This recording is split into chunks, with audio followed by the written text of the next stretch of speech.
Garden of Eden, Adam and Eve's story. I was just like pondering this story the other day, and I was trying to think, I'm not really sure what to take away from this tale. Like, what am I supposed to learn from the tale of the Garden of Eden? Because here we have God makes a brand new thing, a creature, this human being thing. He's like, here you go, little guy. He puts you down in this awesome garden, and it's probably got like some ponds and waterfalls, and there's some flowers, and I think the squirrels talk. And he's like, okay, look, you don't have any knowledge, you just get to be a happy dummy and live in this garden forever. So everything's wonderful. One thing though, there is in my garden this tree that grows, and there's some fruit on the tree, and it's delicious. Yeah, it's fucking delicious. If you try and eating this fucking delicious fruit, you're not gonna be a dummy anymore. You're gonna gain intelligence. Fucking, you're gonna think for yourself. You're gonna become worth something. Okay, don't eat any of that fruit. All right. So then God is all, okay. So have fun snacking on paste or playing with your favorite rock or whatever other boring dummy activity you idiots can manage to come up with, and I'll drop back through here in a little bit and check on you. So have fun, and remember, stay the fuck away from that specific tree filled with delicious fruit that I pointed out to you. You know, that one that you never would have been able to find on your own because you're fucking idiots. Yeah, that tree. That one right over there. Yeah. Big tall one. Stay the fuck away from it or I'm gonna be pissed. Okay? Alright. Peace. So then God wanders off to go carve things out of wood or whatever the fuck it is that he does. And within minutes the devil pops up out of nowhere like, you heard the man. Fucking chow down, dummies. Not only is the fruit fucking delicious, it fixes the stupid. Life is not like a box of chocolates. So unless you want to end up picking flowers for Algernon for the rest of all time, you need to start chowing down on some delicious brain fruit. I mean, what are you waiting for? Dig in. And thankfully, for the good of all mankind, Eve takes the devil's advice and starts munching down on knowledge apples like there's no fucking tomorrow. Well, naturally, eventually, God comes sauntering back into the garden to see how things are going, only to discover Adam chilling at his drafting table designing an aqueduct for the garden, while Eve is busy trying to decide what color to paint the wheelbarrow she just invented while gathering wood for the fire. And God is like, hey guys, have you eaten all your paste? Why aren't you playing with your stick? How come no one's drooling on themselves? To which Adam is like, don't worry, Father.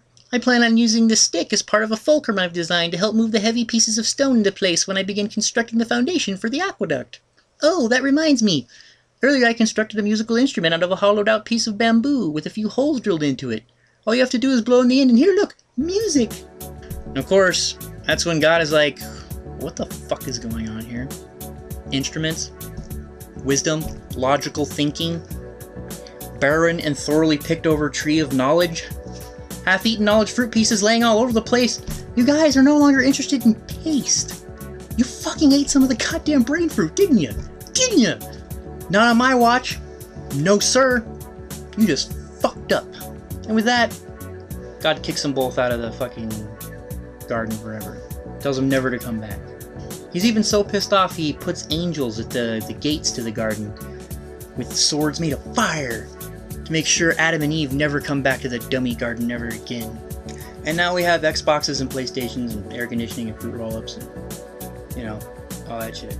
So, what lesson do we learn from that little tale? I mean, you tell me. What is the thinking here? Like, I don't know. Like, so basically, my whole point here is fucking, didn't the devil do us a solid right there? I mean, because which way would you rather have it? And if you don't see where I'm coming from, then look at it this way. If you could have the choice right now, God came like, you know, paddling down from the clouds in his little paddle boat, and he was like, I'm gonna do a hard reset here, and you know what, I fucked up. I shouldn't have put the damn delicious fruit, knowledge fruit, right in the middle of the garden. You know, my bad, I'm sorry. So anyway, if you'd like to go back into the garden, you and the rest of all of mankind, into the dummy garden, I'm just gonna go ahead and tap you on the head with my magic wand, and you're gonna turn you all into a bunch of drooling dummies, and then you can go back in the garden. There's no knowledge fruit anywhere, no chance of having any terribly awful, you know, knowledge and wisdom.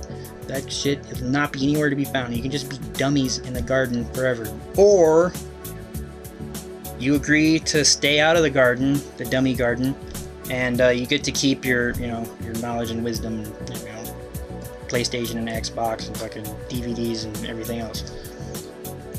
Can you honestly say you like look up from your laptop and fucking be like, you know, oh yeah, fuck this bullshit. Yeah, let me get my loincloth and my stick, my favorite stick, and you know, point me the way to the garden, dummy. You know, like what?